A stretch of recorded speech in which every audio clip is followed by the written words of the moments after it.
Hello, everybody. Scott Golden here with the All Star Wrestling review for the 22nd of um, November 1980, and we're almost done with 1980. Going to go into 1981 easily this week. My goal is to have all of 81 and the, I don't know, 6 or 8 episodes from 82 up. Probably at least by the end of September, and then move on to another series. We get over 1,800 audios available for your listening pleasure in modern day and back when wrestling was decent. Um, back to the 80s, we got world class, we got shoot interviews, we got Mid South, and now the All Star Wrestling, Superstars of Wrestling, Wrestling Challenge, and all sorts of other fun series to check out. Anyway, we move into, as mentioned, the November 22nd, 1980 edition of All Star Wrestling, which closing out the year of 1980. Pretty big deal here. We got Ernie Ladd against the Grand Wizard of, or with the Grand Wizard of Wrestling, pinning Jose Estrada, and that is kind of interesting there. Ladd had been around the area before, I think, in the '70s run, but kind of a big deal there. And obviously, a guy like Ernie Ladd, a guy that you kind of gotta um, give credence to, big guy, of course. His main run, Mid South area, actually, Sergeant Slaughter is here, and so that is I don't know where the Ernie Ladd note came from. I think it was the History of WWE website. Maybe I got my dates wrong, but anyhow, we continue with the debut of Sergeant Slaughter here in this particular on this particular run. Sergeant Slaughter with the Grand Wizard defeating Gene Cristo submission 609 with a Cobra Clutch. Slaughter, who had just started the gimmick the previous few years, had been a standout with none other than Vern Gagne. I think the 72-73 class. But again, the Sergeant Slaughter character, really a foray into a bit of heel work. Odd to see the Grand Wizard of Wrestling with Slaughter here, just because it's a weird combination. Anyway, Slaughter, very punch kick orientated, doing the military gimmick. Doesn't do a lot of technical wrestling, although does become known for big bumps. Snapmare head scissors takeovers and other basic things, body slams and the like, trying to choke the man out, trying to get advantages where he can. The launching body slam versus a more traditional body slam, also a pretty big thing here. Also, the Cobra Clutch, as mentioned, a submission maneuver, and of course that leads to the program with Pat Patterson.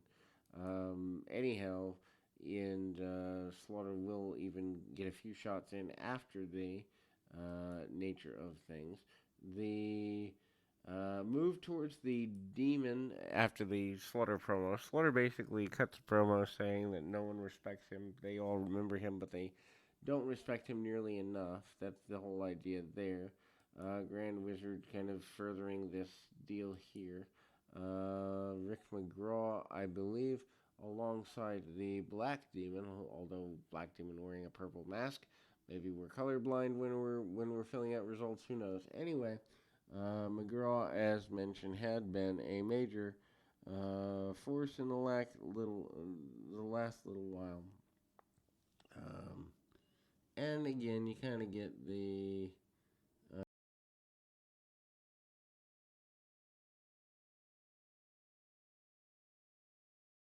very very basic punch kick maneuver, very basic go around here, and not exactly a um, not a match you have to necessarily write home about by any stretch of the imagination. Getting what they need out of it, but certainly not exactly by any stretch of the imagination something that you're going to see a whole lot of in terms of kind of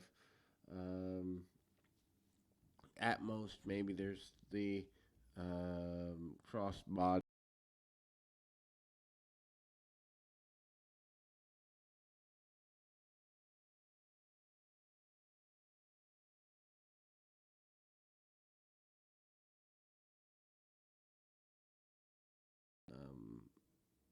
Rick McGraw beating the Black Demon 731. Flying body press is about where things are at there.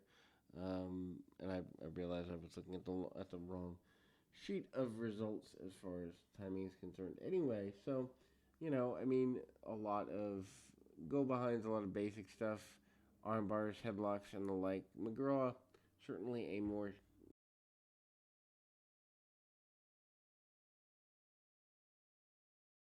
Demon is a talent they kind of use. I'm not necessarily sure who the guy is, but he's in a hood. Inside Cradle by um, by Rick McGraw. McGraw tries to come out on the positive end. Side headlock goes even for an abdominal stretch. Doesn't hook everything in that he wants to, but does get as best he can some shots.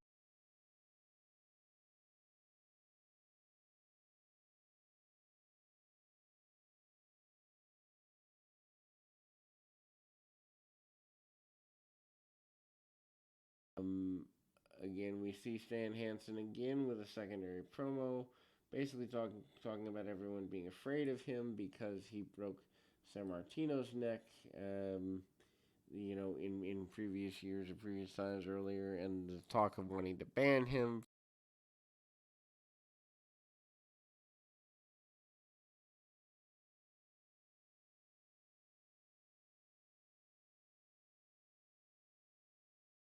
Well, if you've never heard those, worth checking those out. But anyway, the tag match here ends up being the combination of uh, Johnny Rods and Jose Estrada defeating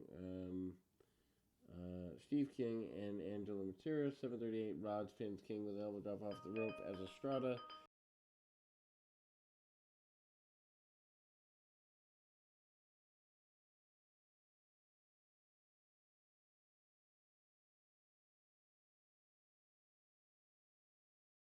and driven match is not particularly something that's worth taking too much time on. But Rods and Estrada, two enhancement guys who you can get decent matches out of and break them down anywhere on the circuit. Circa 19.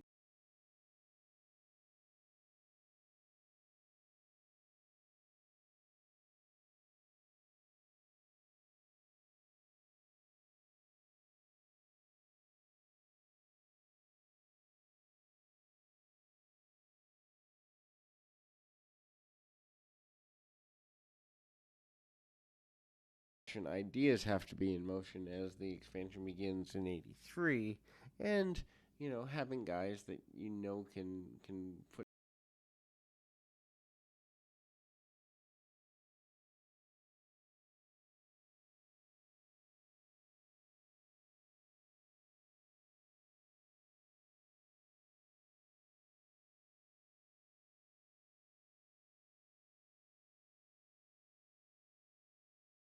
a guy that's a multi-time tag team champions, most notably with Dino Bravo in the area. Of course, a guy who passed away here not too terribly long ago, defeating Silvano Souza via submission 624 with an abdominal stretch. Of course, abdominal stretch.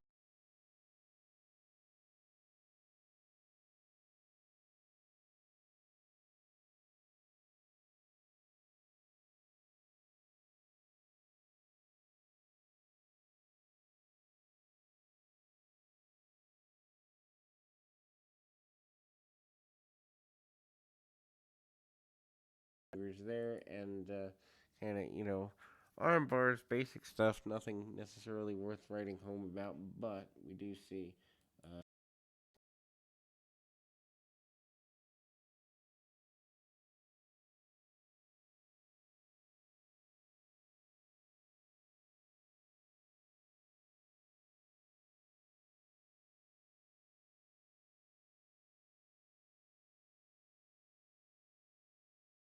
the man on the canvas and takes after him. Again, cinching up that abdominal stretch. Then we go to a Stan Hansen enhancement match. That, of course, being a pretty big deal at the time. Hansen, of course, coming back.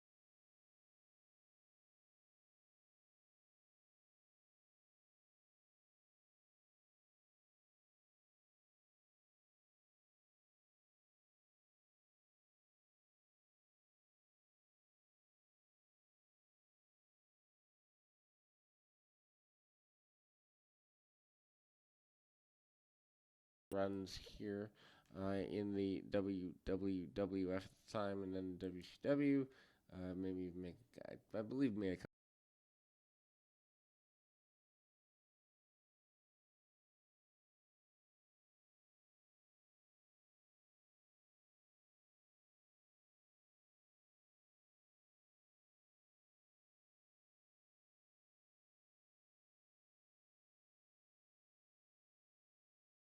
Ultimately, we move forward into the next in the series right after this.